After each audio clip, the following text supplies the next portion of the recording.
they always told us, you're a soldier first, never forget it.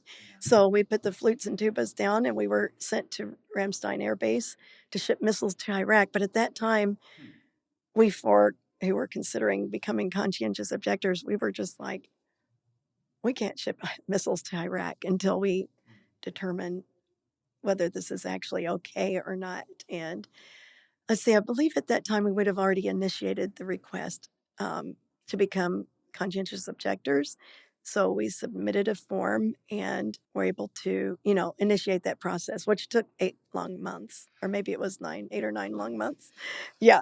So So, what did you do? Like, yeah. but during that process, did you still have to perform duties like packaging up missiles that'd be used, in a Mm, manner that obviously you're running into convictions yeah. that says I can't do that, right? Yeah, luckily in our country, we do provide an out for people with a crisis of conscience. Now, if they would have determined in all of their investigation, you have a court hearing, you go to a psychologist or psychiatrist, I forget now, and you have your friends who are called to witness about your life.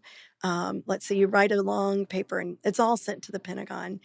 If looking through all of that file, they would have determined I had enlisted fraudulently, I probably might have gone to jail. So but if you do have a sincere crisis of conscience, there is provision for a person in that, but they do have to follow the protocol to determine whether you're sincere. And so luckily we had a wonderful counselor who was able to help us with that. His name was Andre Gingrich Stoner, and he and his wife were stationed there by Mennonite Central Committee, I believe, and they were there for people like us. And my husband sent a letter to Herald Press, who sent a letter to, somehow got to one place to another until they put us in contact with him and his wife, Kathy, and they were very helpful in helping us know what the regulations are, what the laws are surrounding conscientious objector status, and particularly in that in between time where you feel very vulnerable. Well, yeah, and that's where I want to drill into this a little bit, where what you were describing before, like it wasn't like you were having a terrible time. I mean, you're doing what you enjoyed. You have Exactly. friends. This is Yeah. your world. It's part of your life. And I would also say, and I'm sure we'll see this in the comments, and whatever. Yeah. People will probably be like, "Oh my, like come on, you were in the army band, like big deal. Just finish through with your enlistment and just leave like that. Why did you go through the CO process and why make a big to-do over this? It's really not a big deal. It's not like they were asking you to go kill people." Yep. Because I mean, at the core of it, Yep. that's the big question, right? Where Jesus Absolutely. says you have to love your enemy. Well, you Yep. can't Yep. love someone if you shoot them, right? Yeah, absolutely. So talk to me about that. Like Yeah. your convictions must have been pretty serious to say, Yeah. no, we're still going to go through with this Yeah. process. Like, why? Yeah. Why rock the boat? I think there was something inside of my husband in particular that helped keep us strong, that it's either right or wrong. There's no middle ground. If Jesus says don't kill, something is very wrong on one side or the other. That's just like, and incidentally, soon after we were released as conscientious objectors, our unit was shipped to Iraq. So we went from shipping missiles to, I don't know what they did there, but it's all part of the support effort for the war. And I was so thankful I didn't have to participate in that bloodshed, which, again, maybe not everyone's going to see that, but with seeing what Jesus has shown me, it was something I needed to be faithful and again, my husband helped us, I think. And having the other couple there, Don and Rick Shirley, that just strengthened us to have, fellow people with us saying, no, we need to stand strong. We need to be willing to go to jail for this because, yeah, there's no middle ground. It's either right or it's wrong. And so you would have come to the position that being part of the U.S. military industrial complex, whatever you want to call it, Yeah. In any way would have been considered. I can't do that, Yeah. even though your role wasn't a combat role. At Right. least, Yeah, exactly. at least when you Not started directly. the paperwork. Yeah, at least when you started the paperwork. Yeah. Now maybe that would have changed later.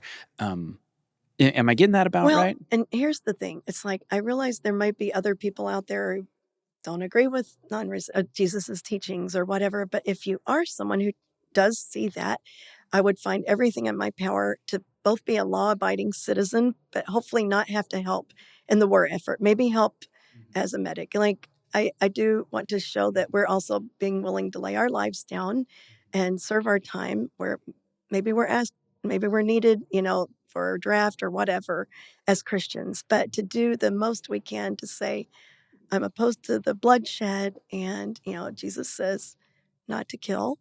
I'd be willing to die for my faith. But I also want to, the best of my ability, also be willing to, do my time, so to speak, or in some other support role. So it's like, I don't want to have to support the greater killing institution. I feel like I'm of a different kingdom, but I think there's something about being respectful and being willing to serve our time as Anabaptists, not to just sit back and enjoy the liberties without it ever costing us anything. And I think that is an important piece because I've heard different friends and people say, well, yeah, it's really easy for you to sit right, here in your comfortable, safe country and criticize yeah, the military, and I could never be a part of, right, um, yeah, and to an extent, I do see what they're saying, yeah, but I think what your point there is also really important. Like yeah, there are other ways we can serve yeah, our communities, that's the right. people around us, Yeah, that are obviously not part of the war, things like that. absolutely, Um, absolutely.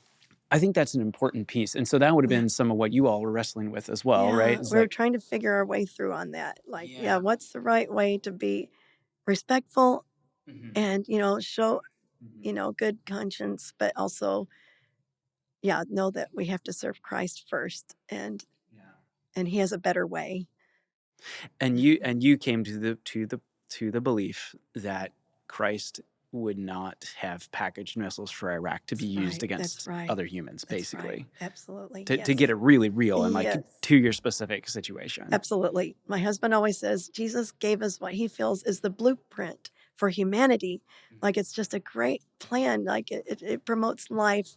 It values every human being. It doesn't need to be on the shifting stands of politics or greed or lines in the sand. Like we're all, human, and having to be divided by cultures or nationalities is sad. Like, So you go through the CO process, conscientious objector yeah, process, which I want to put an aside in here and say yeah, it's pretty phenomenal that the American government allows for it that. really is. It's a It used real, to not, by the way. Like right. Yeah, during World War I, there was yeah, a lot of Mennonites, yeah, Amish, things like that, got called up in the draft, and yeah.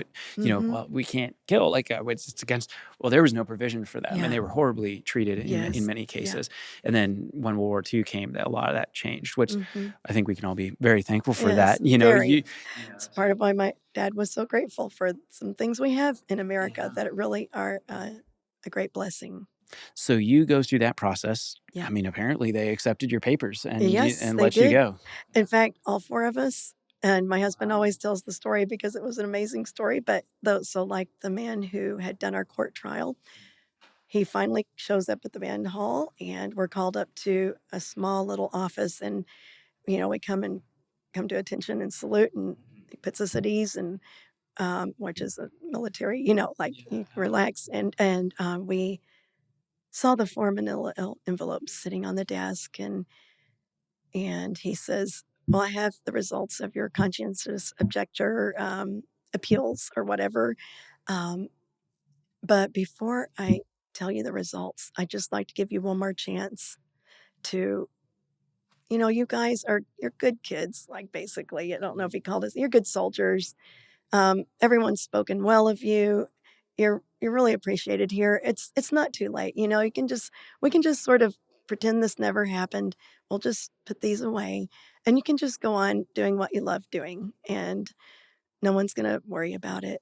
I just want to give you that offer. And we all just sort of looked at each other, and Dean spoke for all of us and said, no, sir, we feel very strongly, regardless of the consequences, that we need to proceed. But thank you. So then he let us know, well, I'll let you know you've all been approved for conscientious objector status with honorable discharges, which, we were just so elated and relieved.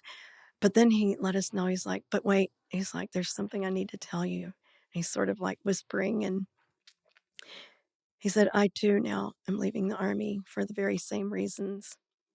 And we were like, wow, like we just wanted to sit there and talk for hours, but the meeting ended and, he had to let us go. He was probably, I wonder if he was nervous about letting us know he agreed with us and that he was doing the same thing we were doing. And yeah, it was one of those moments of just, wow, Lord, this is amazing.